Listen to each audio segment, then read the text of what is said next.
Bom, gente, boa tarde. Vamos para mais um Prosa com GSE. Hoje nós vamos conversar com a engenheira Simone Mendes Costa. Ela vai falar sobre empreendedorismo industrial, fabricação de painéis elétricos de baixa e média tensão, como vocês estão vendo aí. Eu sou o professor Gustavo Lobato, do IFMG Campus Betim. A gente também hoje conta aqui com a minha colega do grupo de pesquisa GSE, Grupo de Soluções de Engenharia, professora Mariana Guimarães, que atua no IFMG Campus Formiga. Vou deixar a Mariana se apresentar, depois também a Simone vai falar um pouquinho antes da gente começar. Se apresenta aí, Mariana. Boa tarde, como o Gustavo já me apresentou aí, meu nome é Mariana Santos, eu estou hoje como docente no Campus Formiga, eu e o Gustavo trabalhamos juntos aí bons anos, e a gente está aí recebendo hoje a Simone. A Simone, a gente tem uma trajetória longa junto aí, também estudamos a graduação e o mestrado lá em São João del Rei, na UFSJ, e é um prazer aí estar com vocês e poder compartilhar um pouco da nossa experiência. Simone, bem-vinda. Boa tarde não, né? O horário é indefinido quando as pessoas for Bom dia, assistir, boa mas tarde, boa noite. é um prazer estar participando dessa entrevista, né? Eu espero que eu possa contribuir com a minha trajetória, servir de alguma referência, né? Algum insight aí para alguém que venha seguir, talvez algo parecido. E sobre a minha trajetória, eu acho que no decorrer aqui da conversa a gente vai detalhar, especificar, mas também sou formada em engenharia elétrica em São João del Rei, onde eu e a Mariana já somos colegas aí ao longo da graduação, da pós-graduação, como ela falou. Isso aí Desde já traz a temática inicial. 2007 a graduação. Network é sempre importante, né? Não só na época da graduação, mas levar isso para depois. Network, Né? importante. Vamos A gente começar demora a aqui. aprender isso. Isso, demora.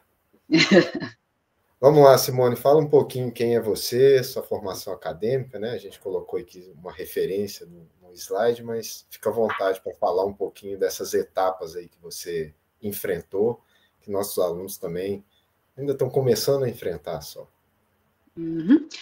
Então, eu ingressei em São João del Rei em engenharia elétrica em 2002, e a motivação de escolher esse curso foi simplesmente por afinidade mesmo nas disciplinas, né?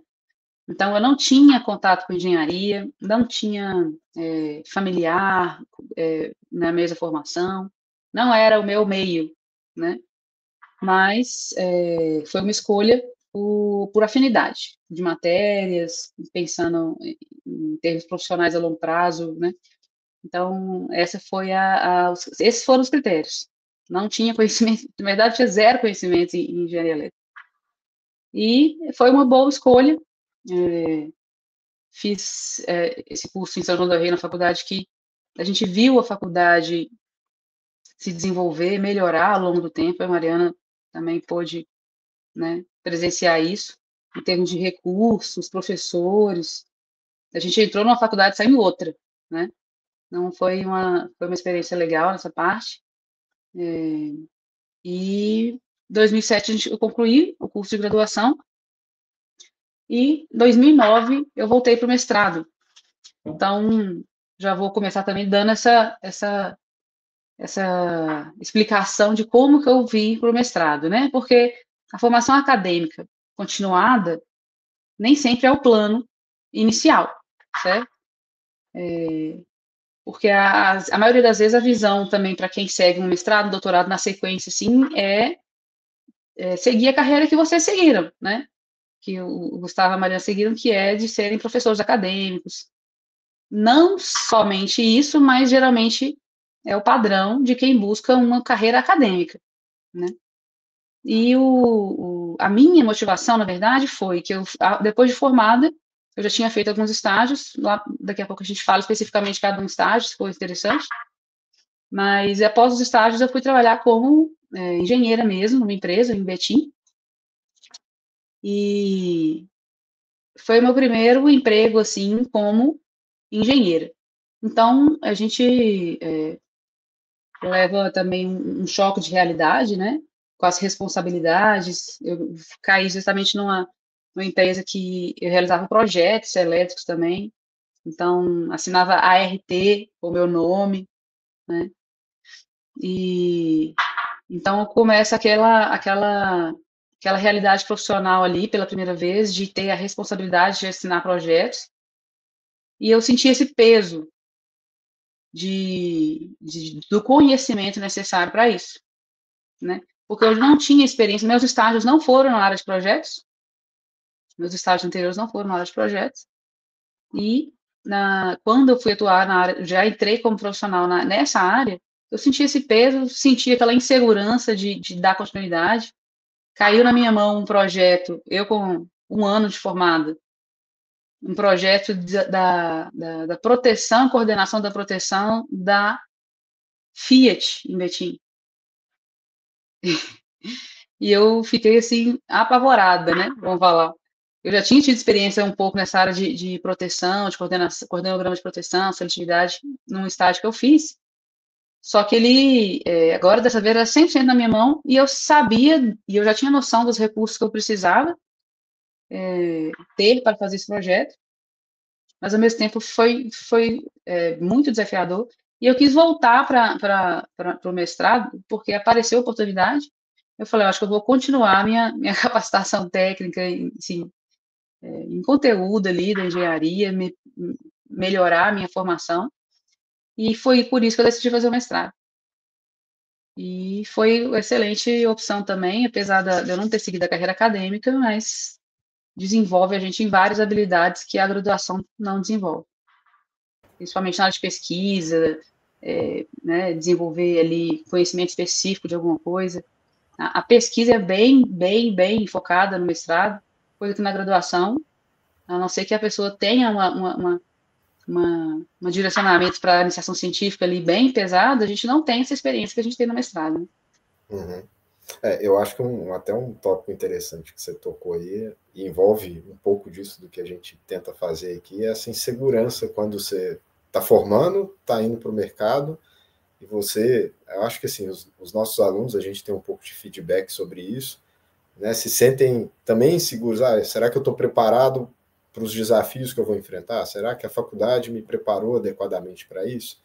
A verdade é que a gente nunca consegue passar tudo que o mercado está usando dentro da universidade. A gente tem uma boa base, a gente sai com uma boa base, mas eu que saí com insegurança, você comentou de insegurança também, né? Você sabe que você tem uma boa formação, mas você não sabe o que você vai pegar lá fora, os desafios que você vai enfrentar lá fora. Mesmo fazendo os estágios, né? Então, você teve oportunidades, eu também tive, Mariana também. Então, assim, tem esse baque que é algo natural para a gente quando está indo para a nossa primeira experiência profissional, para realmente assumir diversas responsabilidades, né? E essa insegurança, ela também faz parte, né? Sim. Não tem mágica. Nós vamos sair, receber o diploma e tum, a gente sabe tudo. Muito pelo contrário. Na hora que a gente começa a trabalhar mesmo, é que a gente começa a aprender de verdade. A sensação que eu tenho é que a graduação, né, até o mestrado, eles nos dão ferramentas, mas o como fazer, você aprende na prática. Porque a realidade é bem diferente dos livros, né? Mas sem os livros a gente não consegue fazer a realidade aqui funcionar. Então, são as duas coisas juntas, totalmente juntas. Então, a sensação de insegurança, ela vai existir, eu acho que eternamente. Ela só diminui um pouco à medida que você vai fazendo pela segunda vez, pela terceira vez, pela quarta vez a mesma coisa. Mas sempre que tiver algo novo, ela volta. Essa insegurança está lá do mesmo jeito. A gente faz parte, a gente tem que, né, conhecimento, ele a busca por ele vai ser eterna. A gente vai desenvolvendo a cada nova experiência e só o tempo vai nos trazer essa formação cada vez mais sólida, né, na área que a gente trabalha. E você tem diversos estágios aí, né? 2 que você está citando. Como é que foi essa experiência para você no aspecto de te ajudar até a ter mais esse contato com o mercado antes de sair da faculdade? Olha, eu achei a experiência de já fazer os estágios durante a faculdade muito importantes para mim. Por exemplo, nossa sala da graduação, ela era uma sala bem assim heterogênea, no sentido de a origem das pessoas, né? De o que eles já viveram antes de chegar até ali e até das pretensões. Como assim? Quer dizer assim, tinha muita gente madura, tinha gente que trabalhava mais tempo, estava fazendo a faculdade ali, mas já estava com aquela vida, né? Aquela cabeça de gente já responsável, trabalhando. Tinha gente que estava caindo de paraquedas, né? Na faculdade. Então, assim, tem de todo tipo. Na nossa turma era assim, gente de todos os tipos. Qual era o meu caso? Meu caso era uma pessoa assim que tinha zero experiência com engenharia, estava cheguei na faculdade com aquela bagagem de ensino de escola, ensino médio, mais nada. Muita coisa idealizada, né? A gente idealiza, a graduação vai ser assim e tal, e a gente nunca sabe exatamente como que vai ser até que a gente chegue lá, né? E viva. Então, a maturidade que a gente desenvolve quando a gente começa a trabalhar, ela é fundamental. Quanto antes a gente desenvolver isso, melhor para a gente, né? Porque cada conversa, cada experiência, elas são sempre muito mais intensas, dependendo da sua mentalidade naquele momento, né? Então, por exemplo, todo mundo, eu acho que fala assim, se eu voltasse no tempo e começasse agora, nossa, minha graduação ia ser completamente diferente, com certeza. Eu Para todo faria um mundo. curso técnico, né? É o que eu penso. Eu teria feito um curso técnico antes de fazer a Curso técnico graduação. fundamental, fundamental. Teria buscado mais estágios, que é o que você fez. Você teve mais oportunidades de estágio enquanto graduanda do que eu, por exemplo. E se você já saiu com essa sensação de não sei nada quando realmente você precisa executar sozinho, eu tive menos experiências ainda durante a graduação. Então, assim, a minha ida para o mestrado foi mais natural do que a sua, eu acho que por causa disso. E Por talvez o causa seu das primeiro estágio foi experiências mais profissionais. chocante. E o seu primeiro O estágio foi meu mais primeiro chocante. não é chocante, é que dá para voltar a estudar de novo. É. Aí a gente quer voltar, né, para a sala, sentar, vamos fazer prova, vamos estudar para a prova. E a gente falava que ia rasgar os cadernos e nunca mais ia estudar, e aí a É, gente se vê novamente voltando para a sala de aula para fazer o mestrado, né, para seguir. exatamente. Então, assim, falando especificamente de cada um dos estágios que eu fiz aqui, o da CSN foi uma experiência muito interessante, porque é uma grande empresa, né? Estrutura enorme, assim, ampla, e atua no Brasil, acho que até fora.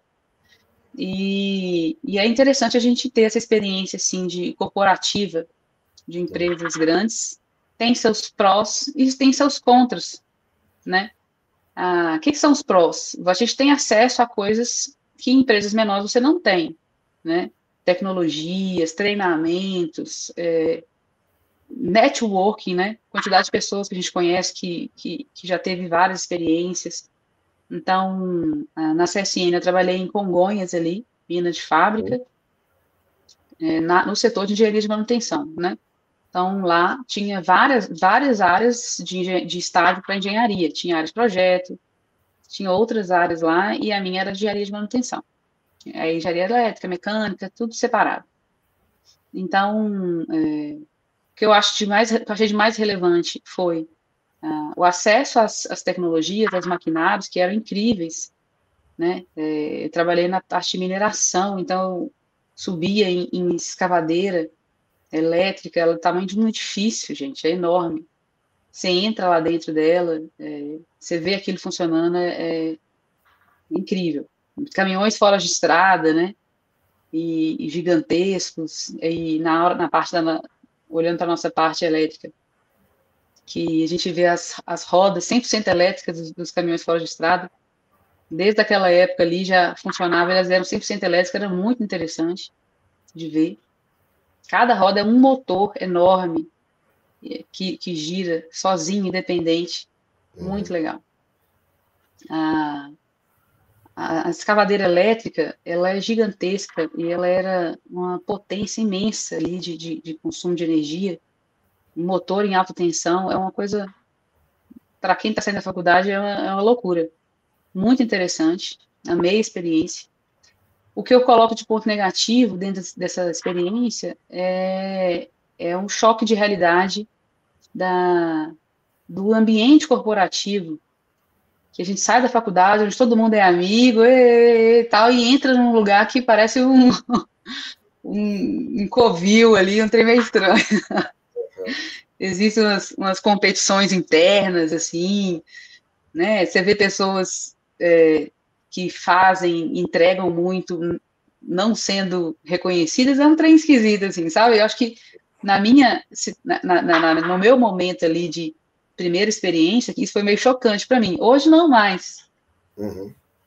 Hoje não mais. Hoje eu acho que hoje eu já entendo melhor o comportamento das pessoas, né? Só um minutinho, né, Chico? Que antes, na minha inocência, saindo ali, falta de experiência, saindo da faculdade, hoje eu já enxergo de outra forma. Eu vejo que as pessoas estão ali buscando defender o delas e crescer na empresa, né, de qualquer forma ali, e eu respeito isso mais hoje do que eu da forma do que quando eu via isso no começo do estágio. Então, mas você tem que ter consciência, né? Você entra numa empresa grande, você tem que ter consciência que existe um ambiente corporativo ali pesado, e você tem que entrar no jogo ali. Se você for trabalhar numa grande empresa multinacional, você tem que ser aquela coisa assim que você tem que mostrar muito o que você faz o tempo inteiro, né? Senão, às vezes, o trabalho não aparece. Você não tem que só fazer. Você tem que fazer e mostrar, e fazer apresentações, e e-mails, e reuniões, falar muito. Porque se você não fizer isso, ninguém enxerga o que você fez. Você tem que se expressar bem. Tem que se expressar bem. E tem que ser intencional nisso, né? Então, aquela coisa que, eu vou fazer o meu e tá tudo bem. Não existe. Na empresa grande corporativa, você tem que também desenvolver essa habilidade aí, e é uma habilidade, e é necessário nesse ambiente. O estágio da Vale, eu fui para ele porque, na verdade, a minha rotina na CSN era pesadíssima, e eu estava ficando meio depressiva com isso, porque eu estudava em São João del Rei, trabalhava em Congonhas, e morava em Conselheiro Lafayette. Aí passei a fazer todas as minhas disciplinas à noite. Então, eu saía 6h, 5h30 da manhã de casa, para poder pegar o ônibus 6 e pouco para ir para o estágio, porque era uma viagenzinha, né? O ônibus da empresa passava em Conselheiro Lafayette, levava a gente para a CSN em Congonhas.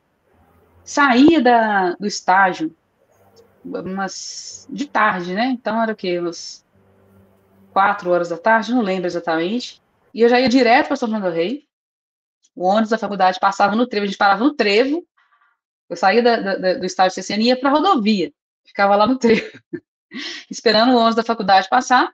Aí ia para a faculdade, fazia as disciplinas à noite, pegava o ônibus de novo, que era 1h30 de viagem, para voltar para Conselho Lafayette. Eu chegava em casa, era mais de meia-noite, para acordar no outro dia 5h30 da manhã. Então, eu fiquei bem mal nessa época. E comecei a ir mal nas disciplinas também. Foi muito pesado. Aí surgiu vagas desse estágio em Barbacena, que era mais perto de São João del Rei, aí eu tentei e passei. Aí vale a pena pontuar essa questão de escolher os estágios que a gente faz, que desde o estágio, a experiência que a gente já tem, já conta para as nossas próximas, né? Porque essa vaga de estágio na Vale em Barbacena, eu consegui por causa da minha experiência do estágio da CSN. Na tradição. Tinha várias pessoas concorrendo ali, e aí quando eu fui selecionada internamente, eu soube que me escolheram porque eu tinha experiência na área que eles precisavam. Né? Porque, assim, o estágio, apesar de ser uma iniciativa social também da empresa, a empresa quer mão de obra para realizar coisas consistentes dentro da empresa, né? Ela quer gerar resultado. Isso, então, é uma via de mão dupla ali. A gente aprende e a empresa também precisa ter o seu retorno. Então, eles vão buscar pessoas que vão entregar mais. E então, nessa época, eu fui escolhida porque eu tinha experiência em engenharia de manutenção do outro estágio. Então, você já começa uma coisa e vai puxando a outra, né? Uhum. E dentro da Vale, aí a Vale também a gente não precisa nem comentar, né? É uma empresa imensa, assim, em termos de estrutura. Então, a gente tem acesso a muitos treinamentos, conhece muitas pessoas, conhece outras unidades. Foi uma experiência super válida. Trabalhei na parte de engenharia de manutenção também. Quando a gente trabalha em engenharia de manutenção, é muito com planejamento de manutenção, sobre manutenções preventivas, preditivas, tempo médio entre falhas. A gente vai trabalhando com esses índices, né? Controlando a falha dos equipamentos, tentando diminuir, fazendo planos de ação e controlando essas execuções dos planos de ação para redução de falhas, e vão sendo traçadas essas estratégias. Então, tanto no estágio da CSN quanto na Vale, essas eram as principais atribuições aí, foi a experiência que eu desenvolvi nesse período. Uhum. Certo?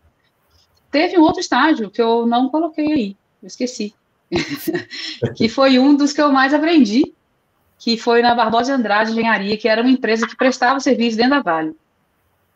Então, era uma empresa já pequena, né? Onde os donos são os principais atuantes ali. Então, a gente aprende muito nessas horas, porque é onde todo mundo põe a mão na massa mesmo, é empresa de projetos, de execução de serviços Você elétricos, faz tudo, aprende a fazer de tudo. e aprende e tem que fazer, então é muito interessante. Mas foi um estágio rápido, acho que por isso que eu esqueci de colocar, e foi 6 meses, mas eu aprendi demais. Foi meu primeiro contato com seletividade, coordenação da proteção, parametrização de relé, ensaios de relés de subestações, e de aprender a mexer com maleta de testes, mexer no painel, foi excelente. E aí foi isso que também construiu a experiência para eu conseguir meu primeiro emprego lá em Betim. E aí eu vou seguir aqui, então posso falar desse já da Pode, à experiência da vontade. Electron Service. Pode. Aí, na sequência, aí eu encerrei esse estágio da Da Vale. Barbosa e Andrade. Não, eu saí da Vale, o estágio do período acabou, e aí, na Barbosa e Andrade, lá finalizou também, eles estavam com uma obra grande, eles finalizaram essa obra e também encerraram com os estágios, né? Porque eles nem mantêm estagiários lá, mas eles abriam de acordo com as demandas dos projetos grandes que eles pegavam. Com os contratos fechados. E se a gente for observar aí essa data aqui, não sei a idade, mas a idade de quem vai estar assistindo isso aqui, talvez não faça muita diferença, mas 2008 teve uma grande crise econômica em 2008, e essa empresa que eu trabalhava, fazia estágio, Barbosa Andrade, eles tinham obras com a Odebrecht, obras grandes, assim, de milhões e milhões de reais, para uma empresa que não é tão grande igual eles não eram, tiveram umas oscilações lá muito grandes. Eu lembro que era um momento que foi tenso, assim, na época. E aí, nessa época, eles encerraram os estágios, e aí eu consegui esse emprego na Electron Service em Betim. E era empresa de serviços, projetos. Na maior parte das vezes, a maior parte dos serviços que eles prestavam era mais de ensaios elétricos, serviços de manutenção e limpeza de subestações e projetos. Uhum. Então, eu já fui contratada como engenheira. Aí veio aquela responsabilidade. Em 2008 foi uma das motivações para o mestrado também, porque o Sua, mercado né? estava pouco aquecido. Foi quando eu entrei para o mestrado lá em São João del Rei. O mestrado começou nessa época, né? E aí os nossos Foi professores a primeira turma, chamavam a né? gente para participar, e aí, juntando que o mercado não estava legal, foi em 2008, foi um dos Uhum, motivadores, junto com a experiência de estágio na uhum. manutenção aqui do Gerdau também, que me fizeram pensar novamente na área acadêmica, que também não era uma primeira opção minha. A minha ideia era seguir para a indústria quando eu formei, né? E aí, 2008 foi o momento que eu voltei para o mestrado também. E aí foi isso mesmo, essa época foi pesada no país, né? E, na sequência aí, eu fiz esse período como engenheira lá na Electron Service em Betim, e foi extremamente proveitoso para mim também, a se desenvolver nessa autonomia em fazer projetos, essa responsabilidade. Foi onde eu comecei a fazer projetos de sistemas de descarga atmosférica, e foi ótimo, mas me motivou, e foi isso que me motivou a fazer o mestrado, né? Aí conciliei mais coisas também, né?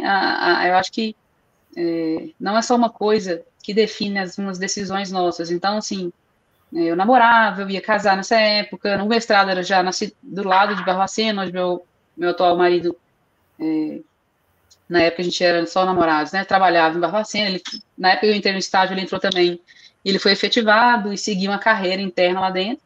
Então, também essa motivação de estar mais perto foi uma das motivações. E foi excelente ter feito o mestrado, mas depois desse período, a gente se casou e eu já comecei a desenvolver essa parte mais autônoma, né? Um tempo dedicado à gravidez, ter filhos, né? E é uma forma também de seguir mais podendo trabalhar em casa, mesmo na época que ainda não existia essa modalidade home office, mas foi o formato que eu comecei a trabalhar também, autonomamente, mas também com esse apoio, né, com essa parceria entre eu e meu marido, que ele também é engenheiro eletricista e continuava trabalhando na Vale, e a gente foi desenvolvendo esses projetos de forma autônoma. Abrimos Também CNPJ. formou com a gente. O marido da Simone formou na mesma época que nós. E Já da mesma sempre teve sala. esse perfil mais empreendedor, né? Mais audacioso, desde sempre. Aí eu acho que foi Ele uma queria, combinação que deu certo. desde o começo ele queria que a Coragem. gente abrisse CNPJ, vamos abrir CNPJ, vamos fazer Sim. projeto, e eu, meu Deus, como assim e tal. Mas foi a melhor coisa.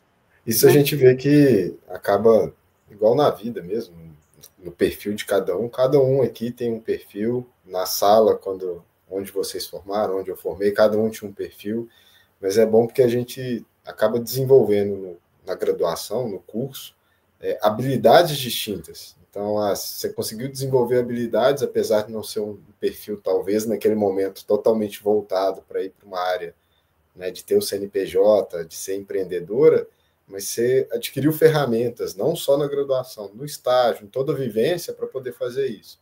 Eu lembro quando... Eu hoje sou professor, mas eu nunca, na minha época de graduação, me imaginei sendo docente.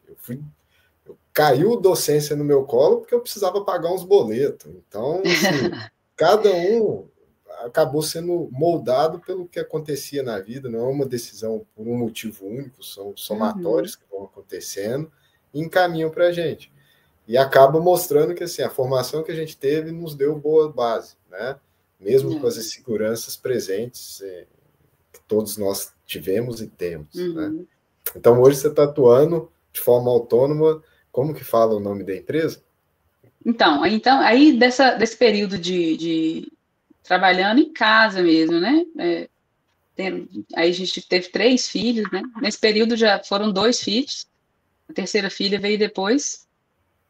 Mas aí desse período que eu terminei o mestrado e fiquei esses 5 anos trabalhando de forma autônoma, em 2016 a gente decidiu ficar 100% autônomo, né?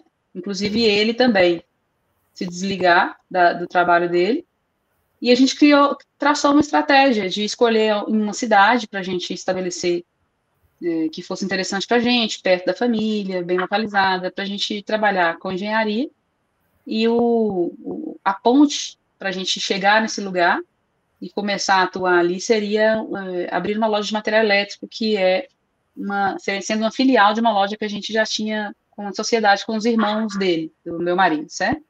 Então, a gente escolheu a cidade, vamos abrir em Pouso Alegre, que aí a gente começa com o comércio de materiais elétricos e vai conhecendo a cidade, se fazendo conhecer, né? E vai tendo esse crescimento orgânico ali, na parte de engenharia, que ia sendo uma estratégia para chegar num lugar que a gente não conhecia ninguém, né? E foi exatamente isso que aconteceu. Então, a gente passou um período de 2016 até quase 8 anos ali com a loja de comércio, e a engenharia foi só crescendo e desenvolvendo ao longo desse período também. Então, fomos pegando serviços cada vez maiores, projetos, dentro das indústrias da região. Então, essa entrada na indústria, ela não é simples para quem é um profissional autônomo. Você tem que ter um CNPJ robusto, de anos no mercado. Então, você tem que ter, por exemplo, um CNPJ com mais de 2... Tem lugares que exigem CNPJ com mais de 2 anos. Você tem que ter um portfólio, né? Você tem que ter um portfólio, você tem que ter uma base também administrativa mínima para você conseguir ter acesso a essas indústrias no que diz respeito a documentação de segurança, vamos supor que é para prestar serviço, certo? Uhum. Seus funcionários têm que ter documentações específicas, equipamentos de proteção, segurança específicos, documentação de segurança do trabalho bem específica, você tem que contratar uma empresa de segurança do trabalho e gerar todos esses documentos anualmente, né? Então, não é tipo assim, vou sair, formei e vou entrar na indústria e vou prestar serviço lá na Fiat, vou prestar serviço na Nestlé, não, você não consegue. Então, ao longo desses anos, a gente conseguiu desenvolver essa estrutura internamente e fomos entrando e tendo acesso dentro das indústrias aqui aos poucos. E até que chegou um momento em 2024, 2023, 2024, que a gente já falou, vamos agora 100% voltar para engenharia e produção própria. Porque junto com esse comércio a gente foi desenvolvendo a parte de montagem de painéis elétricos, né? Que o foco sempre foi atender a indústria. Nosso foco não era comércio, até porque não é muito nosso perfil, né? O perfil de comércio é um perfil 100% de marketing, de vendas e gestão de pessoas, 100%. A nossa parte de empreendedorismo, a gente quis, né, voltar junto com a nossa formação acadêmica, que eu acho que tem mais valor, né? Uhum. A gente tem que juntar aquilo que agrega mais valor ao nosso produto, ao nosso serviço, que é a engenharia. Então, simplesmente comprar e revender produtos, mesmo que fosse da área elétrica, não espontâneo com a gente desenvolver produtos nossos, montar painéis, fornecer projetos com painéis, então tem um valor agregado bem maior. E hoje, ao longo desse tempo, a gente foi desenvolvendo a nossa produção de painéis. Em 2024, a gente ficou 100% com a indústria e projetos de engenharia. E é o que nós estamos até o momento. Se quiser passar o próximo slide, eu acho que a gente pode detalhar sobre essa experiência específica da indústria, né, que é o título aí também da apresentação. Legal. Esse slide já está tudo que a gente conversou já um pouco. Se quiser passar para o próximo. Vamos parar um pouquinho nesse aqui, ó. Que aí eu citei aqui alguns desafios dessa transição, né? Tanto de estudante, quanto para funcionário dentro de uma empresa, quanto para 100% autônomo, e depois com empreender mesmo, abrir uma empresa, desenvolver uma estrutura de empresa, que é extremamente desafiadora. O que a gente... O que eu acho que é interessante falar, que talvez já tenha pessoas ali que já estão entrando na graduação ou no curso técnico com essa ideia, né? Eu acho que hoje, mais do que nunca, as pessoas já chegam com essa ideia, tipo assim, eu vou ter a minha empresa, eu vou prestar serviços, quais serviços específicos eu vou prestar. Então, nem na nossa época, acho que a gente nem pensava, a gente era bem panguá, assim. São gerações, né? Na nossa época, você queria formar, eu vou querer ter carteira assinada, trabalhar numa grande empresa. É um pouco diferente, a nossa geração já era um pouco diferente da dos nossos pais, de entrar em uma empresa e ficar naquela mesma empresa, né, a carreira toda, e vai mudando, é assim mesmo. E a mente hoje está mais aberta. E eu achei bacana você falar também, porque assim, não foi uma decisão de uma hora para outra que vocês tomaram, foi todo um planejamento e vocês foram executando etapas para poder viabilizar. Né? É um grande planejamento, que assim, uma ideia macro de vamos ser autônomos, vamos abrir uma empresa em tal lugar. Agora, a micro-ideia, as coisas vão mudando, né? Isso, Tudo porque muda o vai tempo inteiro. ajustando. A gente não está no Exatamente. controle, né? A gente tem controle do que a gente vai fazer, mas de como que Do vai que ser acontece. no entorno, a gente não tem gestão sobre isso. Né? Fora as coisas que a gente realmente não sabe, né? Por exemplo, chegar numa cidade, você não conhece a cultura do lugar, lugares que são. Até o lugar que você escolhe para abrir o seu estabelecimento, você não conhece se aquela rua ali é mal vista pela cidade ou não. Você vai se descobrindo isso, detalhes, assim, que você vai só vivendo isso para aprender. Mas eu listei aqui esses pontos de principais desafios para abrir uma indústria, né? Já voltando especificamente para isso.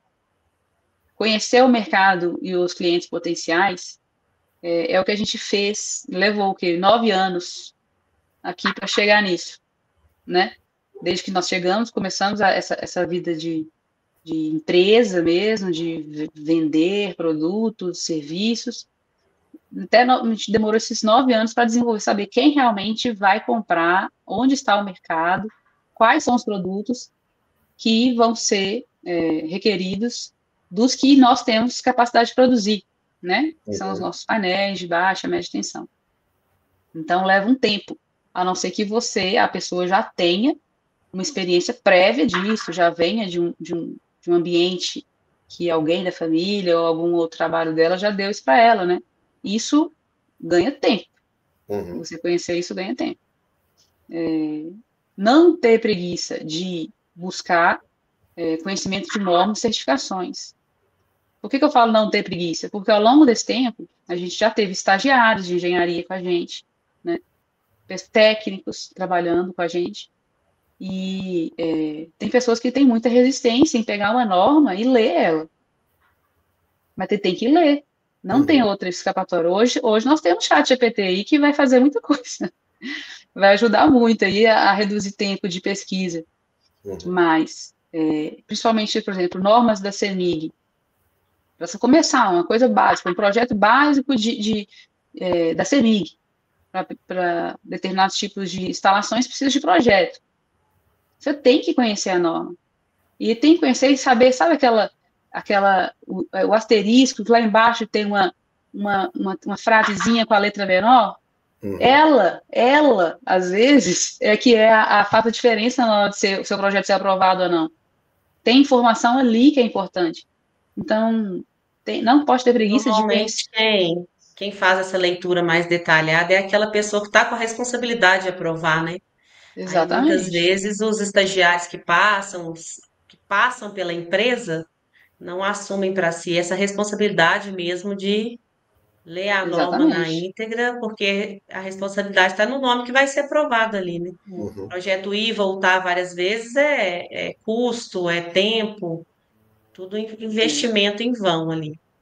E eu falo por mim, assim, na minha visão, né, de estudante ali, e ao mesmo tempo estágio, depois profissional formado, que a gente subestima, né, falar, não é possível que esses detalhes aqui vão ser importantes, não é possível que eu precise ler isso tudo, não é possível que isso aí, é possível, é necessário, E é é chato importante, para nós, né? e quanto antes você fizer, melhor, Isso. né, É vai, né, igual eu agora na gestão passo por isso também, que são as resoluções, as portarias. Muitas vezes você tenta não ler, né? Mas em algum momento você vai precisar saber com detalhes para explicar para alguém ou para cobrar de alguém a execução de alguma exatamente, atividade. Não é um serviço prazeroso de fazer, mas tem que não ser é, mas feito. é necessário. Né? E o outro ponto que eu marquei aí foi conhecimento sobre tributação. Então, assim, eu vou falar dessa área de quem vai empreender, né? Conhecer tributação no Brasil, não sei se vocês tiveram essa experiência, mas se você buscar conhecimento nisso, o Brasil é o lugar do mundo mais complicado de se apurar impostos, né? Do mundo. É uma loucura, uma loucura. Tá, beleza, eu vou ficar só reclamando? Não, eu tenho que ir lá e saber o que eu tenho que fazer, né?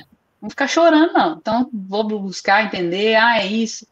Se eu definir que meu produto serve para tal coisa, ele muda o código dele, aí o imposto muda para isso, o imposto muda para industrialização, o imposto muda. Eu tenho que saber, né? Então, a faculdade, o curso, né, ou graduação, ou curso técnico, vai nos ensinar aí o conhecimento técnico, mas o jogo aqui fora, ele tem as regras dele, né?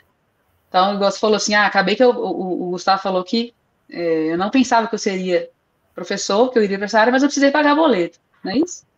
E a gente define muitas coisas, tudo depois aqui é porque a gente tem que pagar boleto. E você quer pagar o boleto cada vez menor, né? Até porque, senão, às vezes, a conta fecha. Então, quem for seguir para isso, que eu acho que hoje em dia tem muita gente que já entra no curso com essa mente, com essa mentalidade, né? Vá e domine o máximo de informação que você puder sobre tributação. Por quê? Mas o escritório de contabilidade faz para mim. Não faz. Eles vão fazer o básico. Eles vão fazer assim, o que é a regra básica? Eles fazem. Eles não sabem ver se você tem uma opção melhor de pagar menos. Eles não sabem ver se você está pagando mais sem precisar. Eles não sabem. Até porque eles não têm esse interesse todo, porque demanda tempo. Né? Que só quem tem interesse dedica. Não tem na graduação, né? Porque é muito específico de qual empresa que você vai abrir. A gente não tem nada próximo disso na formação da graduação. A gente vê o próprio imposto de renda, pessoa física, o tanto de possibilidades que você pode fazer, assim, considerando pessoa física, e você imagina na linha do CNPJ. Então, eu acho que é extremamente importante quem já tem assim, se a pessoa já sabe que ela vai querer ter uma empresa, ela vai estar, já busca essa formação de tributação, porque é uma loucura, e quem tem interesse é que acha as respostas. O escritório de contabilidade não tem esse interesse que a gente tem. E isso faz total diferença, né? Coloquei aqui embaixo, aqui nesse mesmo slide, uma diferença entre ser engenheiro e gestor de negócio. Então, como sendo positivo a liberdade que a gente tem, né, de tomar decisões, de fazer seu horário quando precisa, fazer escolhas, né, para definir, igual, no meu caso, né, vamos falar na situação de mulher, tem filhos, é uma vantagem para a mulher poder escolher o horário que vai poder trabalhar, porque às vezes de dia eu não consegui fazer uma coisa, mas à noite eu posso, né, no final de semana, e não faz diferença, não me sobrecarrega. Mas também tem que lembrar que o empreender, ele tem uma responsabilidade pesadíssima sobre muitas pessoas, né? Então, quanto maior sua empresa vai ficando, mais é esse peso. E eu não sei qual que é a receita certa para falar assim, olha, vou te dar um passo a passo aqui que você vai ter sucesso, com certeza. Não sei essa receita. Agora eu sei falar da minha experiência, que com o tempo a gente desenvolve uma resiliência. E a gente tem que desenvolver ela. Uma resiliência mental, né? A gente só desenvolve até o ponto que a gente coloca como limite pra gente, né? Eu não tô aguentando isso. Aí você não passa mais um passo para frente, porque a sua mente estabeleceu aquele limite. O quê? Número de projetos simultaneamente, número de funcionários ao mesmo tempo, número de demandas diárias. Se a gente falar, isso aqui está muito para mim, eu não passo para frente. Então, a empresa cresce à medida que a nossa mente também cresce e a nossa capacidade de gerir mais coisas ao mesmo tempo cresce também. Né? Sem perder a sanidade mental. Umas coisas que chamaram a atenção no que você foi falando, Simone, te interrompendo um pouquinho, assim, para mim fica muito claro que existe ainda eu acho que isso existe mais quando o pessoal está no início do curso. Achar assim, vou estudar, vou dedicar, mas depois que eu formar, vou trabalhar e pronto. Não, você vai continuar precisando estudar, se dedicar, acompanhar o que está tendo de evolução, ainda mais agora, a evolução é super ágil, seja em normas que vão sendo atualizadas, revisadas, tributárias, precisar entender sobre aquele segmento. Não adianta só, como você falou, vou contratar um escritório de contabilidade, ele vai fazer. Você não sabe se ele está fazendo da forma mais adequada. No final, a empresa é sua, o dinheiro é seu, o interesse é seu. Você vai assumir mais responsabilidade. Né? Então, assim, é crescimento, conhecimento contínuo que a gente tem que buscar. A Mariana busca, eu busco, não é porque a gente está numa linha docente que a gente não está, é qualquer área. Você formou, você vai ter que continuar buscando. Qualquer área. Exatamente. Outra coisa, nada vem fácil, né? Então, não você vem, tem que correr atrás, você tem que trabalhar, você tem que dedicar, a coisa não vai cair, a empresa não vai cair montada, gerando resultado da noite para o dia, o cliente não vai, né, cair do céu sempre, você vai ter que buscar, criar o seu portfólio. Aí, a partir de estar gerando bons resultados, talvez até gere aquele network entre os clientes, indicando os novos clientes, mas assim, isso não caiu do céu, né? Então, por isso vem muito o que você pontuou ali, eu gosto muito de usar essa palavra também de resiliência. A gente tem que saber encarar os desafios que vão acontecendo, vendo o que está acontecendo, talvez agindo de uma forma diferente, não é ficar dando murro em ponta de faca, batendo. Espera aí, deixa eu aprender o que eu fiz aqui antes, deixa eu me ajustar e fazer uma nova tentativa, né? Então, eu acho que isso são percepções que eu tirei disso tudo que você falou, desse enfrentamento todo que você teve. Que eu acho que se aplica né, em qualquer situação. Ou se eu vou trabalhar no mercado aí, né, dentro de outras empresas, ou se eu vou ser autônomo. A realidade é essa. A gente tem que correr atrás demais o tempo inteiro.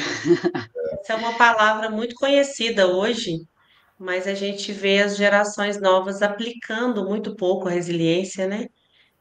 Eu não sei se a gente tem uma sensação de que as pessoas desistem mais fácil das coisas hoje. Nos pequenos desafios que a gente traça para eles em sala de aula, a gente já percebe de agora para 10 anos atrás, quando a gente começou, 10, 14 anos atrás, essa diferença do perfil de desistir mais fácil, de buscar informação que vem de uma forma mais fácil, e se você precisar um esforço maior ali para aquela informação, você já abre mão. Então, apesar de ser uma palavra hoje que é muito falada e muito conhecida, a gente tem dificuldade de aplicar isso, especialmente no cotidiano nosso, na didática, né? A gente percebe aí essas gerações cada vez menos resilientes diante dos desafios. Exatamente. E eu tenho uma teoria de que é porque nós temos hoje muito conforto e muita facilidade, né? Nós somos bombardeados de dopamina aí. É uma conversinha aí que já é batida também, né? Uma geração dopamina. E isso é fisiológico, gente, né? É fisiológico. Eu tenho uma sensação de prazer em ficar na rede social, assistindo filme. Na hora que tira aquilo de mim, me dá uma tristeza. Para que eu vou me esforçar sendo que eu volto para a tela e eu fico bem? Então a pessoa fica anestesiada. E aí qualquer dificuldade maior, ela rejeita. E tá tudo bem. E segue a vida assim, ó. Vou ficar aqui eu fico aqui só no meu quarto aqui, uma comidinha, tá bom, não preciso mais que isso, não. Não corre atrás de novos desafios, do diferente, Aí, de repente, se encontra depressivo, triste, sem sentido, não sabe por quê. Aí uma coisa leva a outra. Quiser passar para o próximo aí, a gente... passar aqui da continuidade da empresa agora. Agora eu vou saber. Então, só uma apresentaçãozinha rápida de um portfólio, de uma imagem de um portfólio nosso de divulgação de painéis, que nosso foco é fornecimento de painéis montados, né? Porque a gente tem a estrutura que faz desde a chaparia, certo? A gente produz só a caixa, só o painel ali vazio, mas o nosso foco é fornecer o produto completo já, 100% montado, até porque ele tem mais valor agregado do que somente a caixa vazia, né? Comercializada aí em larga escala. E qual que é o ramo normalmente que vocês atendem mais? Que tipo de empresas? Indústria ou grandes consumidores, por exemplo, galpões logísticos, que são estruturas para serem alugadas, mas quem que vai entrar lá dentro é uma indústria. Quem vai entrar lá dentro é um grande consumidor. de Essa energia. região aí tem muitos, né, galpões desse Tem tipo. A gente muitos. passando pela rodovia, a gente observa aí É. muitas empresas grandes com esses galpões logísticos. Esse da foto é de um galpão logístico. Então, o cara, o investidor, né, o proprietário, constrói do zero ali uma estrutura gigantesca para alugar. Uhum. E ele tem que ter lá dentro uma estrutura gigantesca para receber grandes clientes. Então, esses painéis aqui é igual você teria um quadrinho de disjuntor para salas de um predinho, é isso aqui para distribuir galpões. Uhum. Cada porta dessa atende um galpão, né? Então, a pessoa consegue entrar ali e ter um consumo de energia alto, né, considerável, ter transformador, entrada em média tensão, distribuição interna em baixa tensão através desses painéis. Então, é estrutura para grandes consumidores de energia. Basicamente, são qualquer fim que use grande quantidade de energia, né? Que são painéis mais robustos. E especificamente vocês mexem só com projetos novos, né? Tipo, essa indústria está chegando e vai desenvolver um projeto do zero para aquela indústria. Ou também faz Não. aqui o retrofit, por exemplo. Quais são as demandas, né, que mais surgem? Ampliações, modificações, né? Então, existe uma empresa, exemplo aqui, a CIMED, fabricante de remédios, farmacológicos e tudo mais. A gente já fez vários serviços e projetos para a CIMED. E muitos deles foram, por exemplo, para a área classificada. É uma área específica que a gente também já desenvolveu experiência. É projeto elétrico para a área classificada. O que é a área classificada? É a área sujeita a explosões, a área com presença de gases inflamáveis, né? Então, a instalação elétrica ela é específica para atender a essa atmosfera explosiva. A especificação dos dispositivos, desde o interruptor, tomada, motor, ela tem que atender uma exigência específica para a atmosfera explosiva. Então, às vezes, você fecha um projeto de uma sala. Ah, por que essa sala? Porque é ali que manuseia álcool, né? Aí eles são autuados pelo Ministério do Trabalho. Ah, porque tem uma sala ali que manuseia álcool e não está adaptada para a atmosfera explosiva. Aí a gente chega e faz o projeto. Quais adaptações tem que fazer? Faz seguindo as regras que regem, as normas que regem esse tipo de ambiente, né? Legal. Então, a grande maioria não é do zero, a grande maioria são necessidades específicas, ampliações, né, das indústrias. Ah, bacana. Dos painéis, a mesma coisa, né? Às vezes tem uma ampliação interna, uma adequação, tem lugar que tem painel muito antigo, e aí eles têm que renovar a estrutura dos painéis, e são essas demandas. Pode passar para o próximo aí, que a gente mostra aí o processo produtivo nosso. Tá, como é que chama a empresa, Simone? CIES, lá embaixo. CIES. Porque eu não sabe, você fala CIES, como é que fala? Ah, tá. E CIES é uma... Porque a criatividade é tanta, né, que é CIES de Simone e ES de Ezequias, que é meu marido. Então, é as primeiras letras do nosso nome. Mas foi muito planejado o nome, tá? A gente buscou... ficou bonito, ficou mundialmente, faz uma pesquisa mundial para saber se esse nome ele tem algum outro significado. Numerologia, tudo foi usado. A elaboração do nome. Não, porque você imagina, você coloca o nome que em outro país ele é referindo a alguma coisa estranha, né? Entendeu? E aí existe, na hora que você vai registrar a marca, você tem essa pesquisa.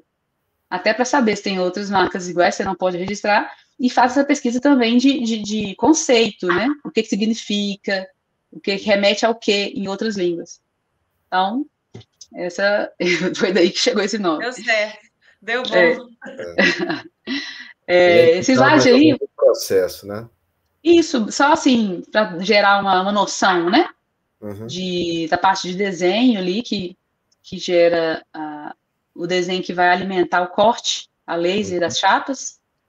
Então, tudo já tem que estar composto. Essa figura de desenho ali, que é o conjunto de painéis, ele explode, né? E gera cada pecinha separada. E o software do corte a laser já recebe esse arquivo e sozinho ele ele gera as peças e otimiza dentro da chapa as peças com o menor desperdício, melhor corte possível de melhor corte. aproveitar. Porque assim, eu destaco isso porque nós começamos do zero, gente. Zero é zero. Cortando, terceirizando o corte, fazendo tudo internamente. A gente vai desenvolvendo aos poucos. Então, hoje a gente tem a nossa máquina de corte a laser, e a gente tem os recursos que aos poucos vão sendo aí, né, associados à produção. Então, chegar numa empresa, né, a grande maioria ali, a gente tem a experiência de chegar, vou fazer estágio, igual o exemplo do vídeo que eu vi do Lucas aí, na Volkswagen, comecei a trabalhar na Volkswagen, você já chega num lugar com um nível de produção gigantesco, né, tecnologia imensa, e às vezes nem sabe como que aquilo ali era feito antes, né, etapas do processo anteriores, então, muito manual, mas então, no nosso processo que é pequeno, começando do zero, a gente já tem evoluções, e é prazeroso a gente ver que a gente já evoluiu. E internamente tem esse corte, solda, pintura, acabamento, e até a saída final dos painéis montados.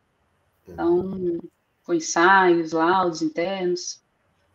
Tá vendo? Tem que saber fazer relatório, tem que saber ler datasheet de componente, tudo que a gente força fazer aqui na graduação. E enrola para fazer de tudo quanto é jeito. Gente, aí, tem que ser. Isso aí, ó. Quando eu comecei a experiência de engenharia elétrica como engenheira, eu tive que parametrizar relé. Né? Eu tinha uma noção, porque eu vi uma pessoa fazendo, agora eu tenho que fazer. Então, o que eu tenho que pegar? Eu tenho que pegar um manual gigante do relé, e eu tenho que ler aquilo ali. E entender. E não tem outra opção. Né? Agora, a pessoa ficar com preguiça, ai, meu Deus, é muito difícil, não vai fazer, não sai. Né? Não vai resolver, né? Não vai resolver. Esse slide está aí, como se preparar na graduação. Sugestões, né? Assim, que a gente daria para nós mesmos no passado. Que uma coisa que eu gostei para mim, considerando que eu vinha totalmente sem experiência do mercado de trabalho em si, né? Vinha, igual eu falei, com aquela mentalidade ali de ensino médio. Buscar estágios nos dá uma mentalidade mais forte ali, mais focada nas coisas que tem que ser levadas mais a sério. Então, começar o estágio cedo. Diferencia também, né? O estágio te diferencia muito cedo dos seus próprios colegas, do pessoal que está no mesmo barco, né? Exatamente. A gente tinha uma sala lá, por exemplo, sei lá, com 20. Desses 20, 4 ou 5 tiveram oportunidade de fazer estágio. Isso já diferencia na formação para os demais que não tiveram oportunidade. Então, já é a primeira... A gente fala isso muito com os alunos, que o currículo ele é construído aos poucos, nas pequenas coisas. Qualquer emprego, às vezes um emprego nem é um estágio na área, já te diferencia de uma outra pessoa que não teve um emprego, não teve que se comunicar com o público, não teve que, né, que se dedicar a alguma atividade ali. Então, esse currículo ele é construído nas pequenas coisas e nas oportunidades que tem ao longo da graduação mesmo. E faz diferença, né? Faz. Totalmente. E faz diferença. Essa parte de Pode tudo falar. Isso que você colocou aí, tá, Simone? Vou até me adiantar um pouquinho. Eu acho bacana pelo seguinte, o ideal é o estágio. Só que vamos até levar um pouquinho na vivência que eu tinha aí de formiga, né? Formiga está mudando um pouquinho. O curso é todo diurno, é complexo, não tem tanta indústria próxima. Tá, mas tem como você diferenciar o seu currículo. Vai para fazer processo de pesquisa, projeto de extensão. Crie alternativas para que você faça ações complementares a só estar dentro de sala, assistindo aula, estudando o livro lá que o professor usa. Use outras ações. Se não tem o estágio, vai para um projeto de pesquisa, vai para um projeto de extensão. Hoje em dia a gente tem muita empresa júnior. Estágio entre janeiro e março. Empresa júnior, CREA júnior, está bombando aí em todos os campos do IFMG. Então, assim, são alternativas para até você conseguir, eu não estou conseguindo estágio. Vai em outras frentes, né? Não fica só, igual a gente falou, esperando o estágio cair no seu colinho. Não, a faculdade me indicou isso daqui. Não, corre atrás mesmo, tá? E a comunicação que está ali no seu segundo tópico, eu gosto de falar disso porque mais recentemente eu venho falando muito das soft skills, né, com os alunos, que não é só saber o que a Mariana passa de máquinas elétricas, o que o Lobato passa de eletrônica ou de embarcado. Não, não adianta nada você saber tudo disso, mas se você não consegue se comunicar, se você não consegue trabalhar com outras pessoas que podem não ser suas amigas, mas você está nesse ambiente. Então, essas habilidades outras, você tem que saber, né? E isso ninguém te ensina. Isso você não tem um livro, não tem um curso, não paga por isso, não. Você vai ter que viver. Então, você vai ter que ir para o mercado, num estágio, num projeto, você vai ter que vivenciar isso, né? Exatamente. E aí, com o máximo de variedade de públicos possível, né? Assim,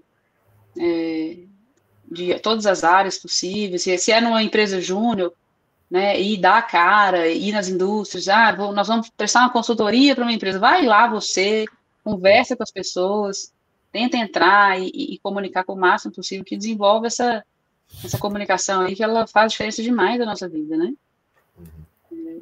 Abre portas, faz as coisas acontecerem, né? E é uma maturidade mesmo. E a empresa júnior, não estou fazendo propaganda dela, não, mas estou. Porque você pode rodar em diferentes áreas dela. Então, você pode ir para uma área administrativa, você pode ir para uma área financeira, uma área de marketing. Repara que isso está te preparando também para o mercado, né? Exatamente. E eu estou falando de empresas júniores da área de engenharia, tá? Não de outros temas. Para cursos vinculados ao que a gente está tratando aqui. E o último tópico aí, que eu acho sensacional também, que você tem que entregar a solução. Não adianta. A gente é engenheiro, e até por isso o nome do grupo, né, Mariana? A gente tem que entregar a solução em engenharia. Não interessa se você sabe máquinas e não sabe outra coisa. Se vira, seja curioso, seja proativo, corra atrás de informação, desenvolva essa habilidade e entregue a solução. Você vai ser cobrado por isso, né? Seu lugar no mercado vai estar relacionado muito a isso também. Ter visão do todo, né?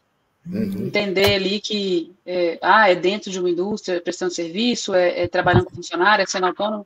As coisas têm que acontecer. E o negócio tem que rodar. E a gente tem que ter a visão do processo inteiro para entender como que a gente contribui, né?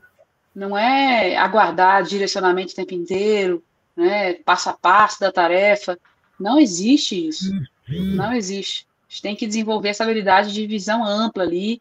Não, mas então, o que essa empresa faz? Ela, no final, eu vou prestar, vou tentar entrar na Vale como engenheiro de eletricista. Tá, a minha planta vai produzir o quê? Ela produz, essa planta aqui produz minério pelotizado para exportação. Como que chega como é que esse produto chega no cliente? O que ele tem que chegar? Mas você vai mexer só com instrumentação. Beleza. Mas eu preciso saber do todo, para saber a urgência do processo, né? Quais são as urgências, quais não são. Essas entregas, esse material, se ele não for carregado em uma semana, ele perde as características dele. Eu tenho que saber disso. Eu não tenho só que fazer a minha parte. Não, mas a minha parte aqui é deixar o sensor funcionando. E eu só trabalho de segunda a sexta. Ué? Isso é pensar pequeno. Então, assim, ampliar essa visão, conversar, ir atrás. A sua carreira, quem constrói é você. Não é seu gestor, ele vai me dar uma promoção, eu vou concorrer. Não existe isso. A gente que vai construindo, nós vamos construindo. E olha só que beleza de painel, Mariana. Tudo indicadinho ali, ó. Tudo organizadinho. Né? Bacana. Daqui a pouco a gente já está fazendo. Um exemplo de como deve ser feito, né? Bem indicado. A gente já está caminhando aqui para os finalmente. Eu nem sei se tem outro slide, tem? Tem o último aí só para fechar mesmo. Né? Coloquei uma frase aí final. A engenharia, mais que números, é criar soluções que transformam o mundo. E no final das contas, a gente tem que resolver problema, né? Não é só engenharia, qualquer lugar, qualquer área. Nós temos que resolver as coisas. Não adianta nada fazer uma parte. Eu vou fazer isso e o resto, não sei se vai resolver, mas eu estou fazendo a minha parte. Não existe isso. Se a gente não tiver a ideia de que a gente vai resolver o problema, vai resolver a solução do cliente, resolver a solução da empresa, nem entra na jogada, porque senão você vai só atrapalhar. Eu acho bacana também essa frase que você colocou, porque ainda mais no mundo atual que a gente está, onde a gente vive cercado de dados, né? Tá aí ciência de dados, engenharia de dados, mas a engenharia é justamente você saber quais desses dados você vai pegar, como que você vai tratar para gerar solução com ele, porque tem muita coisa que acaba sendo só número, só informação não útil, não aplicável. Não, a engenharia está isso, você filtrar isso tudo e identificar, olha, onde que eu posso, com tudo isso, esse mundo de informação que eu tenho, onde que eu vou captar aquela que vai ser o diferencial para criar a solução. E ser mais objetivo, né? Eu lembro que uma vez eu vi uma frase, um artigo sobre aquele cientista Stephen Hawking, eu não sei nem como é que pronuncia o nome dele, Stephen Hawking. Ele falando que ele viu uma tese de doutorado de 30 páginas num congresso que ele ia participar, num algum evento, aí ele falou, eu quero lá, eu quero conversar com essa pessoa, eu quero assistir. Porque o pessoal faz a tese com 200 páginas, 300, mais 2, 5, 7, 8 anexos de 100 páginas. Ele viu uma tese de 30 e falou, com esse eu quero conversar. Porque a pessoa tem tanto domínio do que ele vai falar, sem ficar enchendo linguiça, que consegue sintetizar aquilo ali em 30 páginas. Que já é uma prova de que a pessoa está sabendo muito bem do que ela está falando. Domina o tema. Não precisa nem da banca, esse domina o tema. Exatamente. Então, assim, o Gustavo está falando de saber pegar esse tudo de informação que a gente tem e usar, né, para algo produtivo. Desenvolver isso aí também, gente, ser prático. Parar de perder tempo com coisa que não tem necessidade, né? Mas, ao mesmo tempo, usar todos os recursos que hoje a gente já tem aí nas nossas mãos, né, disponíveis. Legal. Bom, a gente vai encerrando aqui com a Simone, com a foto essa é a impressora de corte de vocês? Isso, de corte laser. A gente vai encerrando hoje com a Simone, agradecendo ela. Os contatos dela estão aí, mas quando a gente fizer a divulgação desse link de gravação, a gente também vai compartilhá-los, né? O LinkedIn, o e-mail, quem quiser trocar uma ideia, tirar alguma dúvida com a Simone também, de algum processo que ela falou aqui, de alguma vivência que ela teve. Simone, te agradecer a disponibilidade, a gente sabe que não é fácil, está aí empreendendo, 3 crianças também, igual você falou. Agradecer a Mariana também, que está na gestão, auxiliando na gestão do Campus Formiga, 2 meninos também. Então, assim, a gente agradece a ter conseguido achar um tempinho, ter se disponibilizado a prosear um pouquinho com a gente, que a gente acha que é importante para esse processo de formação dos alunos que temos hoje. É bacana que eles escutem também quem está no mercado, não só o professor, a professora que está dentro de sala de aula. Muito obrigado, viu? Eu que agradeço o convite. Foi um prazer participar aí e fico à disposição aí, se vocês precisarem, tá? Em outras oportunidades. Ótimo. Obrigada aí, pessoal. Obrigada, Simone, por aceitar o convite. E o Gustavo pela parceria aí de anos, né? Com essas iniciativas que são muito importantes para a formação dos nossos alunos. Tá bom, obrigado. Até a próxima prosa com o GSE. Vamos ver com quem vai ser. Vocês aguardem. Tchau, tchau, gente. Até mais, então. Obrigada. Tchau, tchau. Tchau.